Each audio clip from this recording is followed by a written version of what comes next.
नमस्कार। संस्कार अकादमी के यूट्यूब चैनल संस्कार स्टडीज पर आपका एक बार फिर स्वागत है। भारतीय इतिहास में हम पढ़ रहे हैं सिंधु घाटी की सभ्यता। जहां सिंधु सभ्यता की चर्चा अपन पीछे कर चुके थे, जिसमें सिंधु सभ्यता के कुछ प्रमुख नगरों के बारे में अपन अध्ययन किया था। आज इसी सिंधु सभ्यता के क्रम में हम सिंधु सभ्यता की विशेषताएं देखने वाले हैं, जिनसे हमारे एग्जाम में प्रश्नों की भरमार रहती है। विशेषताएं, बहुत सारा पक्ष हम पीछे नगरों में और जब सिंधु सभ्यता का इंट्रोडक्शन किया था उसमें हम ऐड करके, लिख करके, पढ़ करके, समझ करके आए हैं। लेकिन कुछ चीजें ऐसी बच गई है, जैसे कि उनका जीवन निर्वाह, व्यापार, वाणिज्य, कृषि, पशुपालन, उद्योग, शिल्प निर्माण वगैरह, तो उनकी चर्चा आज करेंगे कि उनका ये पक्ष कैसा था। तो हम अपनी इस क्लास को आगे जारी रखते हैं। आप ध्यान से देखिए, समझिए और अपनी कॉपी में नोट डाउन या नोट्स बनाते चलिए। ठीक है, एक सीधी से पैटर्न मैंने बनाने की कोशिश की है ताकि आपको समझ में आ सके। तो सिंधु सभ्यता की विशेषताएं पीछे की चर्चा कर चुके हैं हम। सिंधु सभ्यता, संपूर्ण हड़प्पा सभ्यता को संपूर्ण सिंधु सरस्वती सभ्यता, जिसे काशीयुगीन सभ्यता नाम दिया गया, मात्र शतात्मक सभ्यता नाम दिया गया, पीछे इन सब चीजों की चर्चा हो चुकी है। अगर कोई पहली बार इस वीडियो को देख रहा है तो पहले पीछे सिंधु सभ्यता के 3 पार्ट आ चुके हैं, उन्हें देखें ताकि आपको ये अच्छे से समझ में आ सके।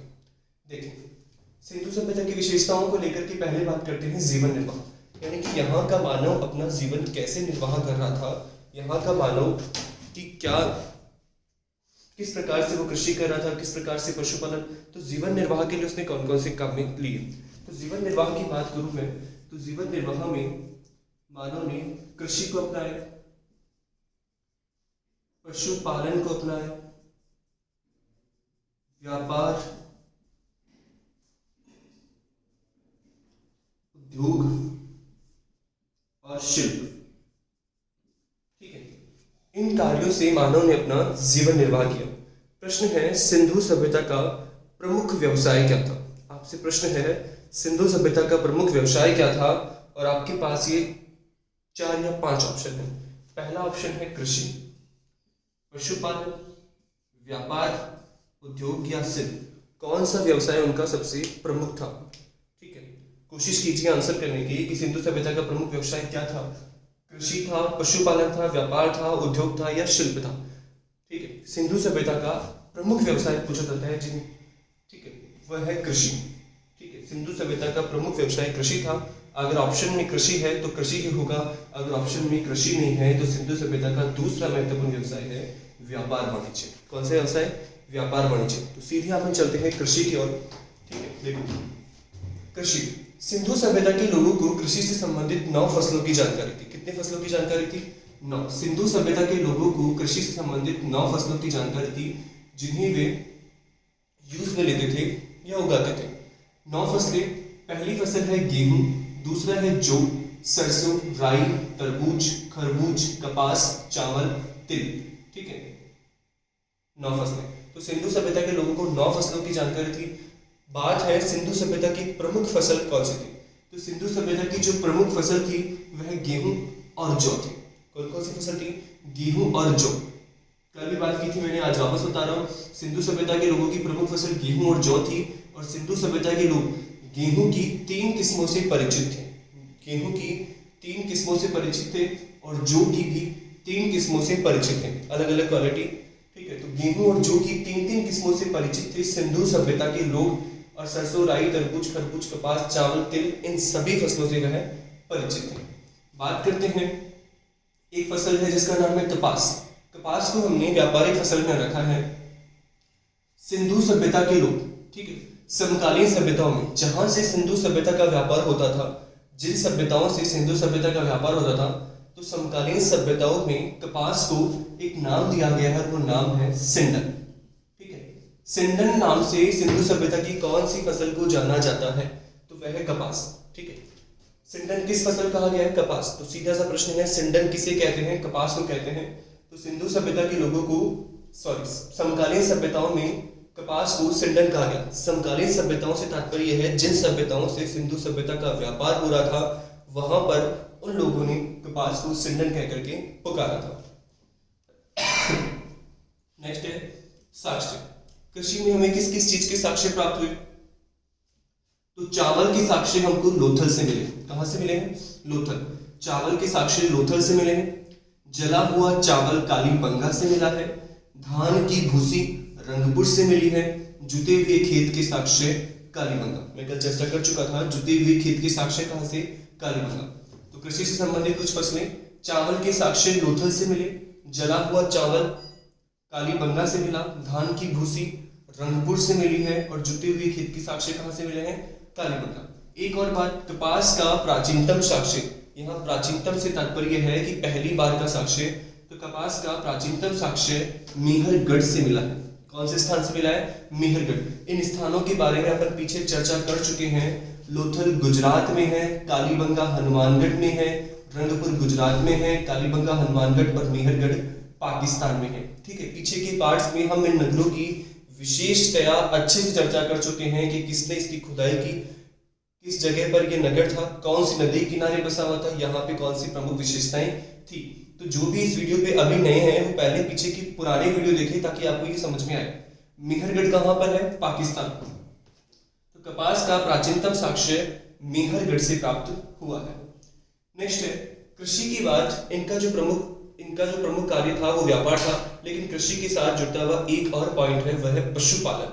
ठीक है, पशुपालन की बात करूं मैं तो इन्हीं कौन कौन से जानवरों की जानकारी थी? ये बैल से परिचित थे, भैंस से परिचित थे, भेड़, बकरी, कुत्ते, हाथी, घोड़ा आदि इन जानवरों से ये परिचित थे। किंतु हाथी, घोड़े को यह पालतू नहीं बना पाए थे। ठीक है, हाथी घोड़े से परिचित थे, मतलब ये जानते थे कि ऐसा कोई जानवर है, लेकिन इन दोनों ही जानवरों को यह पालतू नहीं बना पाए थे। ठीक है, जीवन की चर्या में इन्होंने कार्य नहीं लिया। घोड़ा वैदिक सभ्यता के अंदर पालतू बन जाता है, वैदिक सभ्यता में अच्छे से जानकारी है इसकी, लेकिन इन जानवरों की इनको जानकारी थी, लेकिन हाथी घोड़े को ये पालतू नहीं बना पाए थे। शेर का हमें कोई साक्ष्य नहीं मिला कि सिंधु सभ्यता के लोगों को शेर की जानकारी थी या नहीं, तो उत्खनन में हमको शेर का साक्ष्य नहीं मिला।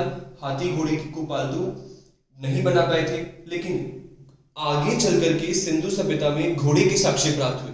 जब प्रारंभिक स्तर पर खुदाई हुई थी, यानी पहली बार जब खुदाई का कार्य प्रारंभ हुआ था 1921 में, तो उस समय घोड़े के हमको कहीं पर भी साक्ष्य प्राप्त नहीं हुए। धीरे धीरे कार्य आगे बढ़ता गया, नए नए नगरों की खुदाई होने लगी और हमको कुछ स्तर पर घोड़े के साक्ष्य मिलने लगे। तो इस आधार पर हम कह सकते हैं कि सिंधु सभ्यता के लोग घोड़े से परिचित थे। अब घोड़े से परिचित थे तो घोड़े की साक्ष्य कुछ मिले हैं, जिसके आधार पर यह अनुमान लगाया गया है कि ये घोड़े से परिचित। मैं अनुमान इसलिए बोल रहा हूं क्योंकि पूरी की पूरी सिंधु सभ्यता अनुमान पर ही आधारित है। तो क्योंकि लिखित साक्ष्य पढ़ने में हम अभी असमर्थ हैं। तो घोड़े की अस्थियां हमें मिली है सुरकोटड़ा से। कहां से मिली है?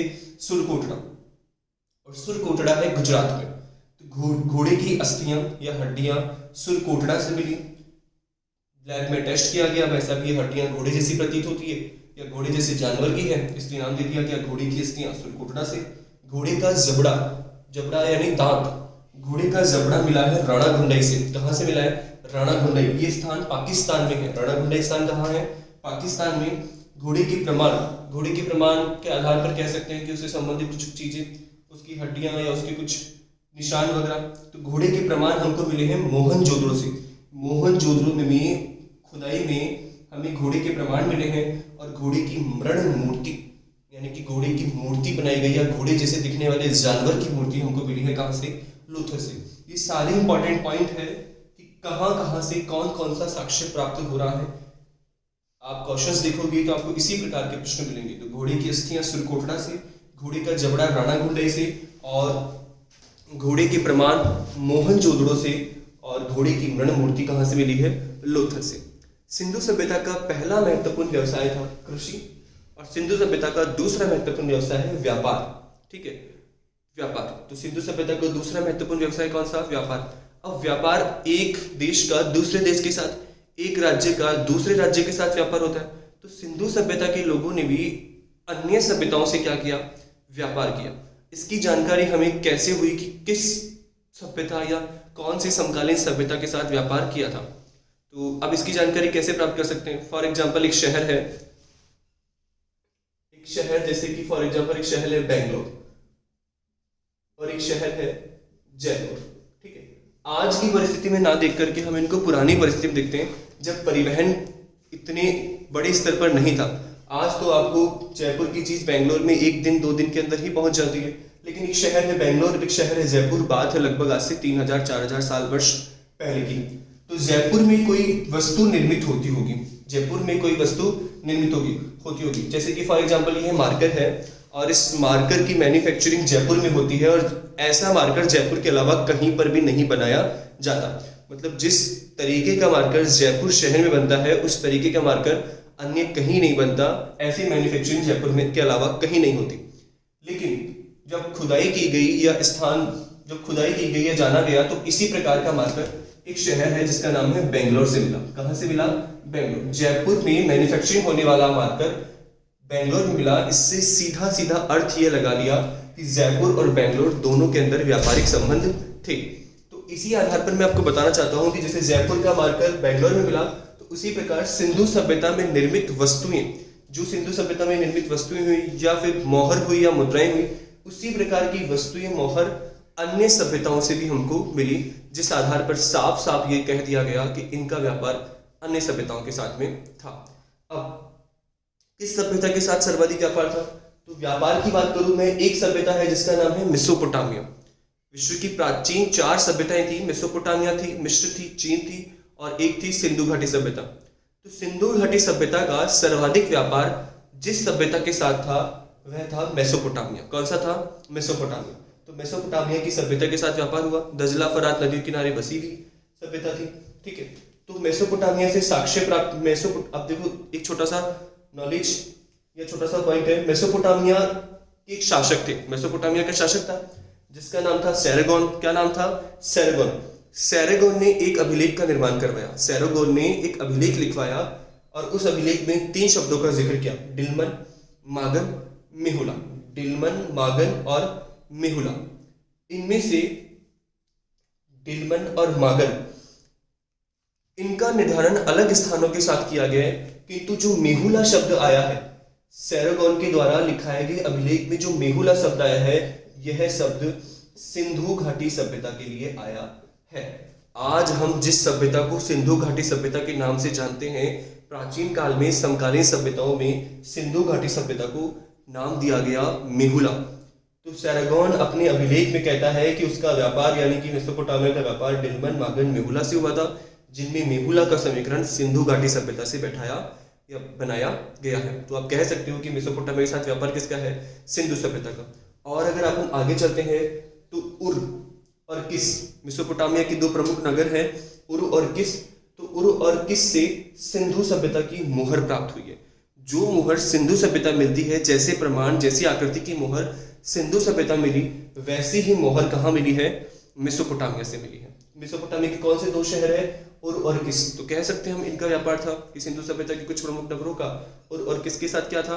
व्यापार। एक और साक्ष्य प्राप्त हुआ उर में जब खुदाई की गई तो उर की खुदाई में हमको तांबे का शंखदान मिला है। किसका शंखदान मिला है? तांबे का शंखदान।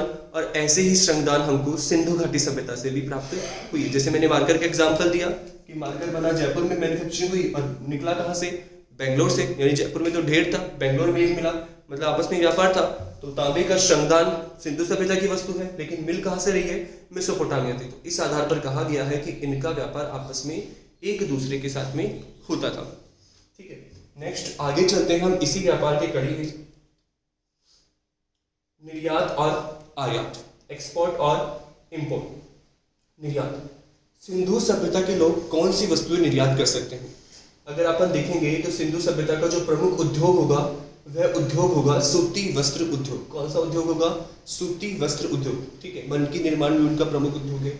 तो निर्यात में सिंधु सभ्यता के लोगों ने सूती वस्त्र निर्यात किए, ठीक है। निर्यात यानी भेजना, आयात यानी मंगाना। तो सूती वस्त्र निर्यात किए। इसी के साथ ही उनका एक प्रमुख उद्योग था मन के निर्माण का। तो यहाँ पर मन के निर्माण का कारखाना था, और मन के निर्माण का कारखाना जहां था वह जगह थी चरहुद्रो। कौन सी जगह थी? चरहुद्रो। मन के निर्माण का कारखाना चरहुद्रो था, और चरहुद्रो में मन के निर्माण होते थे। तो जब इन्होंने अन्य सभ्यताओं के साथ व्यापार किया तो इन्होंने निर्यात किया सिंधु सभ्यता से क्या, मनके, और दूसरा क्या, सूती वस्त्र। तीसरा सबसे इंपॉर्टेंट, तांबे व कांस्य की बनी वस्तुएं। ठीक है, कांस्य का निर्माण इन्होंने कर लिया था तांबा और टिन को मिलाकर के। तो इनके द्वारा कुछ वस्तुएं हैं, उपकरण बनाए गए, वो किसके थे, कांस्य के, और कुछ उपकरण बनाए गए वो किसके थे, तांबे के। जैसे कि मैंने बता दिया कि तांबा और कांस्य के उपकरण बना रहे थे, और तांबे का श्रमदान मिल गया कहाँ से, उर से, यहीं से गया था, व्यापार हुआ। तो तांबे और कांस्य की वस्तुएं जिस स्थान से मिलती, तांबे और कांस्य की बनी वस्तुओं का भी क्या करते थे, निर्यात। जो चीज हमारे पास ज्यादा होगी उसी चीज का क्या किया जाएगा, निर्यात, और जिसकी कमी होगी उसका क्या किया जाएगा, आयात। वस्त्र उद्योग हमारे बड़े स्तर पर था, मनके निर्माण का उद्योग भी बड़े स्तर पर था, तांबे और कांस्य के उपकरण बनाने में हम आगे थी, क्योंकि हमारी सभ्यता को नाम ही क्या दिया गया है, कांस्ययुगीन सभ्यता। तो इन 3 से 4 चीजों का हमारे द्वारा क्या किया गया, निर्यात। अब बात आती है आयात की। ठीक है, मंगाना, जिन चीज की कमी होगी उन्हें मंगाया जाएगा। तो पहली एक धातु है जिसका नाम है चांदी। ठीक है, मैं बता दूं आपको, सिंधु सभ्यता के लोगों को तांबा, कांसा, चांदी, टिन, सोना, इनकी जानकारी थी। इन धातुओं की इनको जानकारी थी, तांबे की भी जानकारी थी, कांसे की भी जानकारी थी, चांदी की भी जानकारी थी, टिन की भी जानकारी थी, और सोने की भी जानकारी थी। जिसकी जानकारी सिंधु सभ्यता के लोगों को नहीं थी वह है लोहा। ठीक है, सिंधु सभ्यता के लोग लोहे से परिचित नहीं थे, बाकी ऊपर जो धातुएं हैं उनसे वो परिचित थे। ठीक है, सिंधु सभ्यता का समय है 2300 से लेकर के 2350 से लेकर के 1750, और लोहे का जो प्राचीनतम साक्ष्य प्राप्त हुआ है वह है 1050 का। ठीक है, 1050 ईसा पूर्व का। तो सिंधु सभ्यता के लोगों को लोहे की जानकारी नहीं थी। सिंधु सभ्यता की लगभग, जैसे 1750 में सिंधु सभ्यता खत्म हुई, तो 1050 लगभग 700 साल बाद लोहे की जानकारी। तो सिंधु सभ्यता के लोगों को लोहे की जानकारी नहीं थी, किंतु तांबा, कांसा, चांदी, टिन, सोने की जानकारी सिंधु सभ्यता के लोगों को थी। ठीक है, मिटा दूं, लोहे का प्राचीनतम साक्ष्य कब प्राप्त हुआ था, 1050 ईसा पूर्व में, उत्तर प्रदेश के एटा जिले के अतिरंज खेड़ा से। आगे बात करेंगे अपन लोहे के बारे में, अभी आपके लिए सिंधु सभ्यता। तो ये प्रमुख धातु थी जिनके बारे में सिंधु सभ्यता के लोगों को क्या थी, जानकारी। अब मंगा क्या रहे हैं, चांदी मंगा रहे हैं, टिन मंगा रहे हैं। ये जिस स्थान से मंगाए थे वो थी अफगानिस्तान और ईरान। अफगानिस्तान और ईरान से मंगाया क्या, चांदी और टिन। सोना मंगाया इन्होंने कर्नाटक। ठीक है, कर्नाटक में खान है, आज भी भारत में जो सोने के सर्वाधिक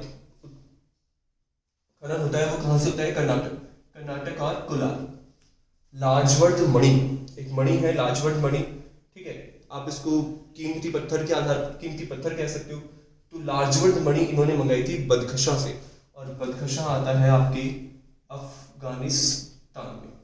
ठीक है, बदखशा भी कहाँ है, अफगानिस्तान में। तांबे का आयात इन्होंने किया था खेतड़ी से। ठीक है, खेतड़ी तांबे में अग्रणी, प्राचीन काल में, मध्यकाल में, आधुनिक काल में। तो भारत में सर्वाधिक उत्पादन तांबे का जिस स्थान से होता है वो कौन सा है, खेतड़ी। तो राजस्थान की खेतड़ी से इन्होंने क्या मंगाया, तांबा।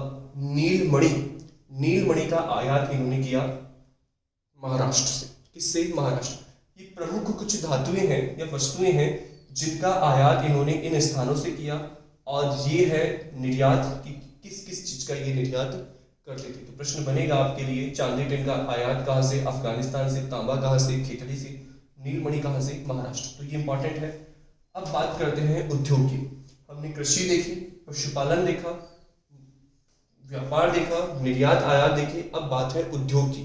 ठीक है, प्रारंभ में ही आपको 5 पॉइंट बता चुका हूं। तो उद्योग की बात है, क्रय विक्रय उद्योग है। उद्योग बड़ी बड़ी फैक्ट्रियों से संबंधित बात है। अब इस समय कोई बड़ी बड़ी मैन्युफैक्चरिंग या फैक्ट्रियां तो नहीं बन सकती, लेकिन कुछ छोटे स्तर पर इनके पास उद्योग था। तो क्रय विक्रय जो होता था वो वस्तु विनिमय पर आधारित था। ठीक है, क्रय विक्रय अधिकांश वस्तु विनिमय पर आधारित था। यहाँ वस्तु विनिमय से तात्पर्य है, ठीक है, एक चीज को लेकर के दूसरी चीज लेना। जैसे कि एक व्यक्ति के पास अधिकता है गेहूं की और दूसरे व्यक्ति के पास अधिकता है बाजरे की, व्यक्ति गेहूं दे देगा और उसके स्थान पर क्या ले लेगा, बाजरा ले लेगा। ठीक है, तो क्रय विक्रय पर आधारित था। आप किसी वस्तु को भी रख सकते हो कि ये वस्तु ले लो, जैसे कि फॉर एग्जांपल तांबा लेकर के चांदी लेना, लेकिन वो मूल्य के आधार पर होगा, चांदी का मूल्य ज्यादा और तांबे का मूल्य क्या होगा, कम। तो क्रय विक्रय वस्तु विनिमय पर क्या था, आधारित था। उद्योग, सिंधु सभ्यता का सबसे बड़ा उद्योग जो था वस्त्र उद्योग।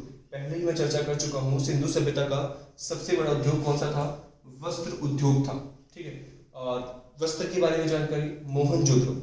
मोहनजोदड़ो से हमको लाल रंग का एक कपड़ा मिला है। जब मोहनजोदड़ो की खुदाई की गई तो वहां से लाल रंग का क्या प्राप्त हुआ है, कपड़ा। कालीबंगा, कालीबंगा से मिट्टी के बर्तन पर सूती वस्त्र लिपटा हुआ मिला है। तो कालीबंगा और मोहनजोदड़ो दोनों से ही हमें किसके साक्ष्य प्राप्त हुए हैं, वस्त्र के साक्ष्य प्राप्त हुए। तो मोहनजोदड़ो से लाल रंग का वस्त्र मिला है और कालीबंगा से हमको मिट्टी के बर्तन पर, एक मिट्टी का बर्तन था जिस पर लिपटा हुआ सूती वस्त्र का साक्ष्य हमको प्राप्त हुआ। तो कालीबंगा मोहनजोदड़ो दोनों से ही वस्त्र के प्रमाण हमको मिल गए हैं।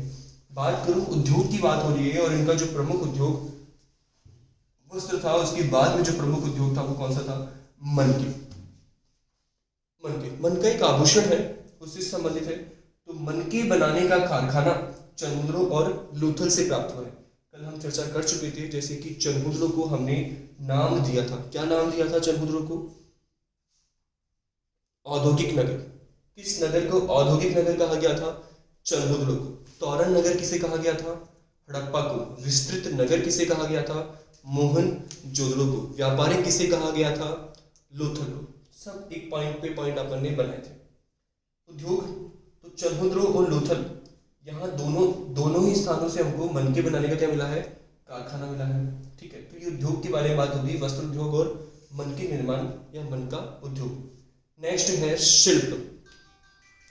तो यहाँ पर शिल्प उद्योग भी अच्छा था। शिल्प उद्योग के बारे में भी हमको बहुत सारी वस्तुएं प्राप्त होती है। शिल्प वस्तु निर्माण में इन्होंने अपनी कला का प्रदर्शन किया, वही क्या था, शिल्प था। तो मिट्टी के बर्तन मिले, मिट्टी के बर्तन, तो मिट्टी के बर्तन, बहुत खुदाई में हमको बहुत सारे मिट्टी के बर्तन मिले और मिट्टी के बर्तन जिस वस्तु से बनाए गए थे वह था चाक।